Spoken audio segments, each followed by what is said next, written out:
अस्सलाम वालेकुम। Dear students, उम्मीद करता हूँ सब खैरियत से होंगे। Myself Mian Zeeshan, vice principal at skill centre of finance. आज का सेशन हम उन कैप स्टूडेंट्स के लिए रिकॉर्ड कर रहे हैं who are looking for the articles.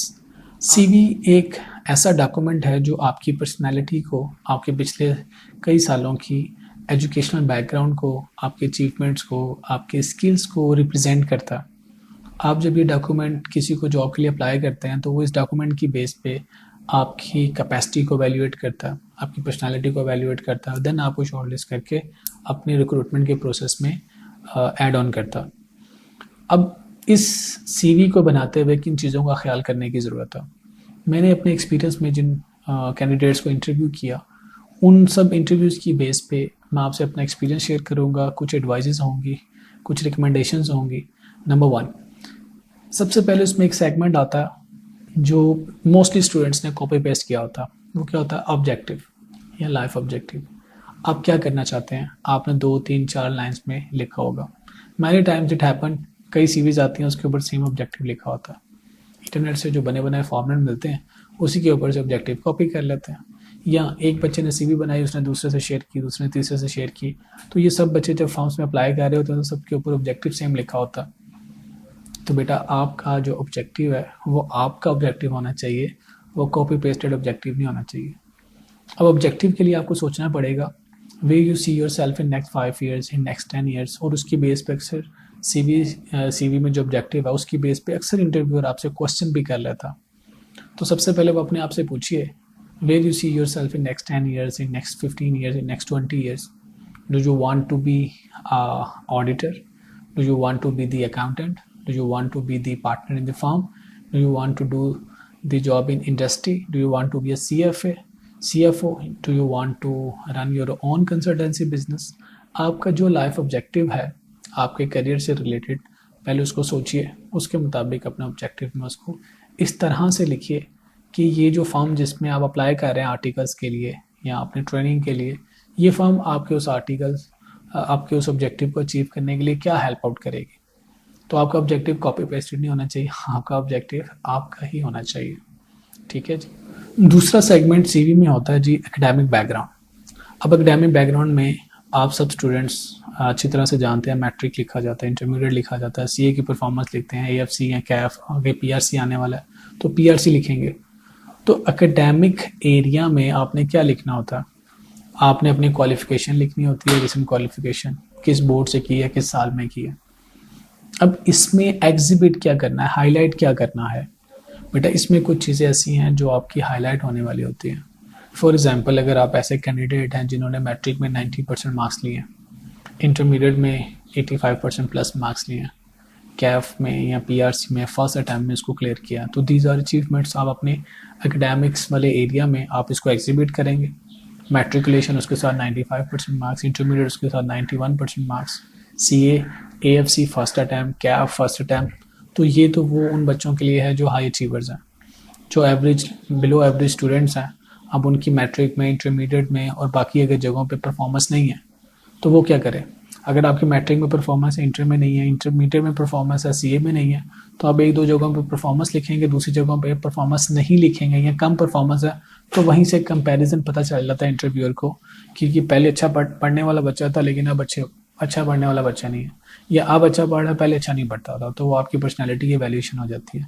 तो अगर आपके पहले मार्क्स कम हैं, अब ज़्यादा है, मैट्रिक में कम, इंटरमीडिएट में उससे ज़्यादा है, सीए में उससे बेहतर परफॉर्मेंस है, तो आप ये एग्जिबिट कर सकते हैं। लेकिन अगर आपके मैट्रिक में मार्क्स ज़्यादा है, इंटरमीडिएट में उससे कम है, सीए की परफॉर्मेंस उससे कम है, तो फिर आपको मार्क्स लिखने की ज़रूरत नहीं है। सिंपली अपने एकेडमिक्स वाले एरिया में अपनी क्वालिफिकेशन लिखिए, ईयर लिखिए। फिर कुछ बच्चों के एजुकेशनल इंस्टीट्यूट्स उनकी स्ट्रेंथ होते हैं। फॉर एग्जांपल, अगर किसी बच्चे ने जीसी से पढ़ा हुआ है, किसी स्टूडेंट ने कनेड से पढ़ा हुआ है, किसी स्टूडेंट ने पंजाब ग्रुप ऑफ कॉलेज से पढ़ा हुआ है, या किसी ऐसे कॉलेज से पढ़ा है, या किसी ऐसे इंस्टीट्यूट से पढ़ा है जो कि लीडिंग इंस्टीट्यूट है जहाँ पे मेरिट बेस्ड हायरिंग होती है, तो आप उस केस में अपने इंस्टीट्यूट्स को भी अपने एकेडमिक एरिया में मेंशन कर सकते हैं। अगर आपने गवर्नमेंट स्कूल से, गवर्नमेंट कॉलेज से पढ़ा है जो कि एवरेज गवर्नमेंट कॉलेजेस हैं, एवरेज गवर्नमेंट स्कूल्स हैं, या ऐसे इलाके में कॉलेज या स्कूल्स हैं जिसकी रिकग्निशन कंट्री लेवल पे या प्रोविंस लेवल पे नहीं है, तो फिर आपको अपने स्कूल्स को लिखने की ज़रूरत नहीं है। फिर सिर्फ आप अपने बोर्ड सिस्टम को लिखते हैं कि मैंने लाहौर बोर्ड से पढ़ा है, मैंने फैसलाबाद बोर्ड से पढ़ा, मैंने एबटाबाद बोर्ड से पढ़ा, मैंने इस्लामाबाद बोर्ड से पढ़ा, यानी फेडरल बोर्ड से पढ़ा। तो आप सिर्फ अपने बोर्ड को मेंशन करते हैं। तो ये एक दूसरा एरिया था जिसमें आप अपने स्किल्स को या अपने अचीवमेंट्स को एग्जिबिट करते हैं। ठीक है, तो मैंने आपको बताया क्या, अगर आपने लोअर परफॉर्मेंस से हाई परफॉर्मेंस की तरफ जा रहा है आपका करियर, तो आप ज़रूर एग्जिबिट करें। या ओवरऑल आपकी फैसिनेटिंग किस्म की परफॉर्मेंसेज है तो ज़रूर मेंशन करें।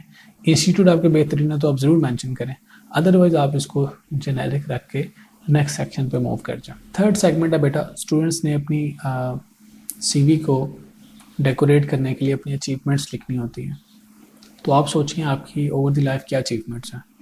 Many time it happens students when visit me कि सर हम सीवी बना रहे, सीवी रिव्यू कर लें, तो ये वाला एरिया स्टूडेंट्स का डेकोरेटेड नहीं होता। स्टूडेंट्स को इस सेगमेंट के बारे में पता नहीं होता कि मुझे कौन सी अचीवमेंट्स लिखने की ज़रूरत है। स्टूडेंट समझते हैं समटाइम कि सिर्फ सर्टिफिकेट मेरिट हो तो ही लिखने की ज़रूरत है। नहीं बेटा, आप सर्टिफिकेट मेरिट के अलावा भी अपनी परफॉर्मेंस लिख सकते हैं। फॉर एग्जांपल, आप मैट्रिक में आपने इंग्लिश में 100% मार्क्स लिए हैं, दिस इज़ योर अचीवमेंट। आपने इंटरमीडिएट में मैथमेटिक्स में 100% मार्क्स लिए हैं, yes this is your achievement. आपको मैट्रिक में फॉर एग्जांपल सोलर पैनल मिला, इंटरमीडिएट में आपको लैपटॉप मिला, आपको पीएफ की स्कॉलरशिप मिली है, आपको आईकैप की मेरिट बेस्ड स्कॉलरशिप मिली है, या आप अपनी क्लास में किसी भी सब्जेक्ट के टॉपर रहे हैं, या आपने अपने कॉलेज लेवल पे आपके बेहतरीन मार्क्स रहे हैं, आपके प्रोविंस लेवल पे आपके अच्छे नंबर रहे हैं, तो ये आपके अचीवमेंट्स हैं। इसको आपने अचीवमेंट में मेंशन करना है। मिनिमम पॉसिबल टाइम में आपने क्वालिफाई किया है या अबाउट टू बी क्वालिफाइड है कैफ में, तो ये भी आपकी अचीवमेंट है। तो आपके अचीवमेंट वाले एरिया में you should write your strengths. किसी पर्टिकुलर सब्जेक्ट की हो सकती है, डिबेट कंपटीशन जीते हैं कहीं पे, नात का कंपटीशन जीते हैं कहीं पे, मैट्रिक में, इंटरमीडिएट में, बिफोर दैट, आफ्टर दैट, तो ये आपकी बेटा अचीवमेंट्स को एग्जिबिट करता है।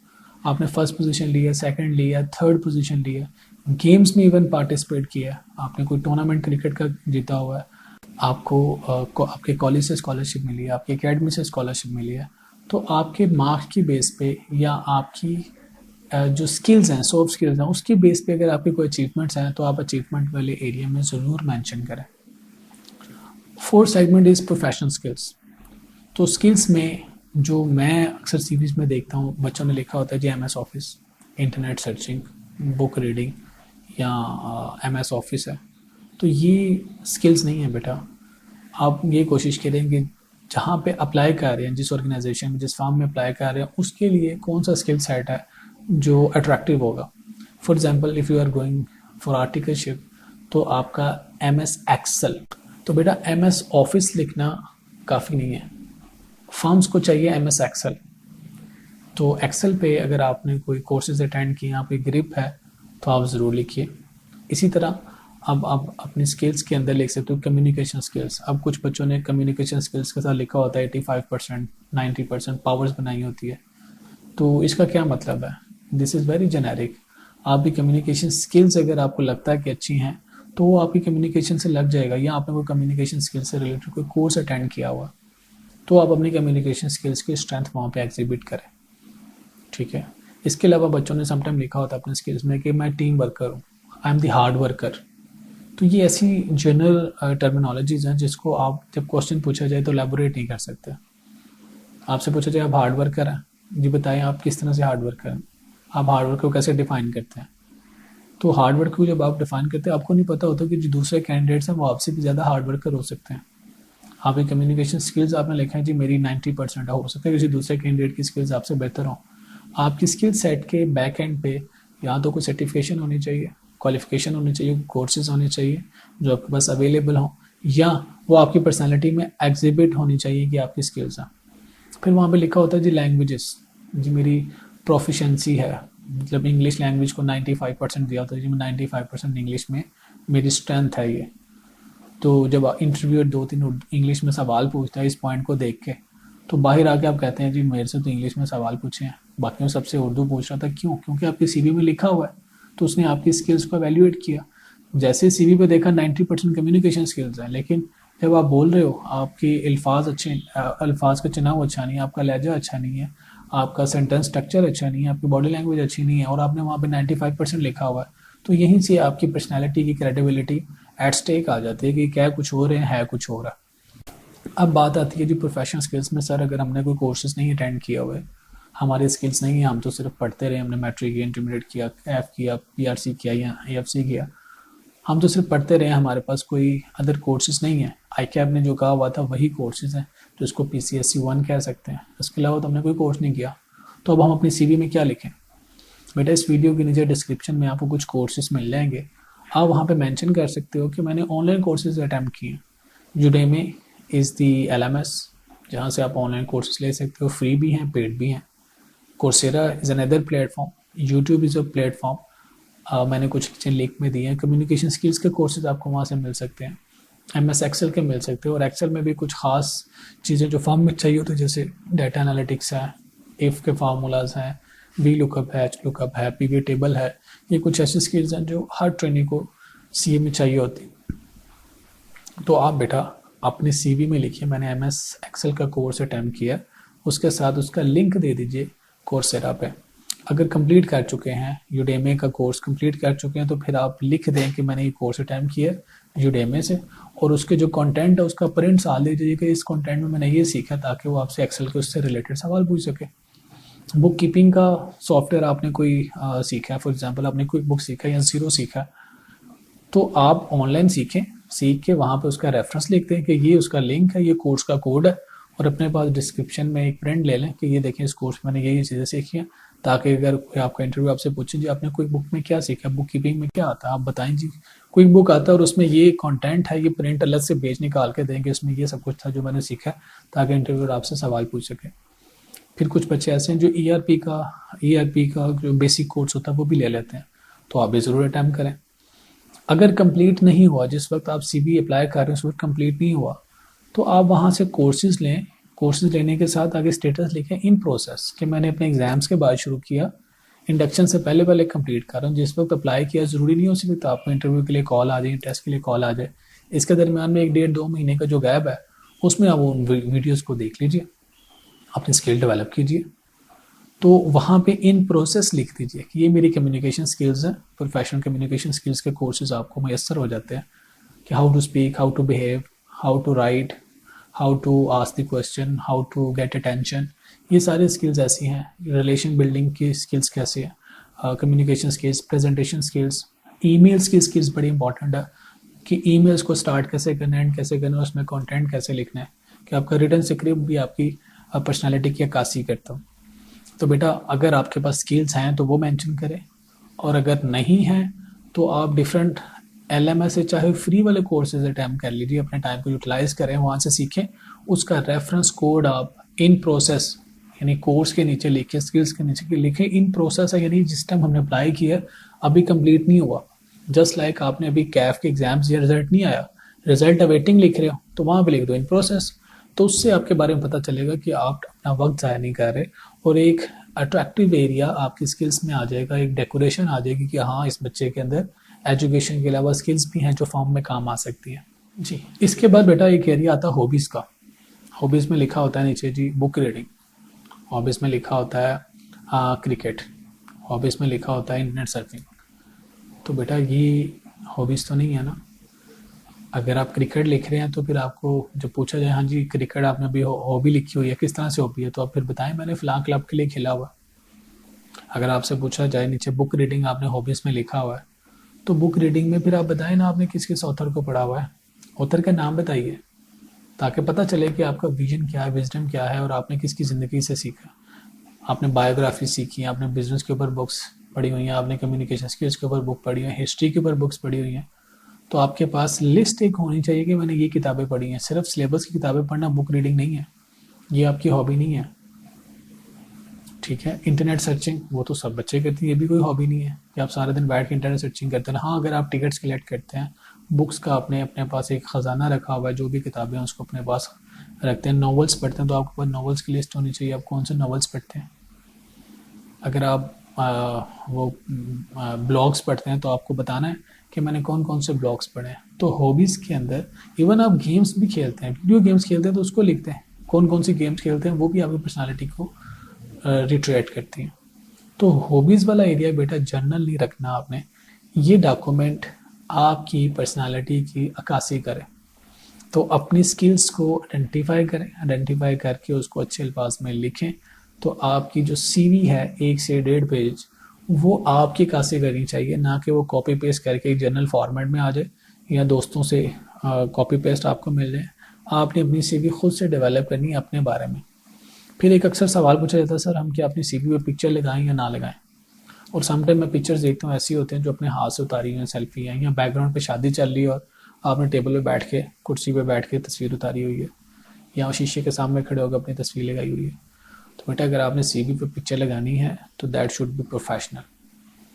अगर आपके सूटेड बुटेड है तो आप पिक्चर उतारें तो लगवाएं, यानी आपने खुद ना तस्वीर उतारी हो, बिल्कुल कंप्लीट फोकस के साथ आपकी किसी से फोटोग्राफर से, किसी स्किल वाले बंदे से, किसी स्टूडियो के अंदर आपकी पिक्चर उतरी होनी चाहिए कि फॉर्मल पिक्चर नज़र आए।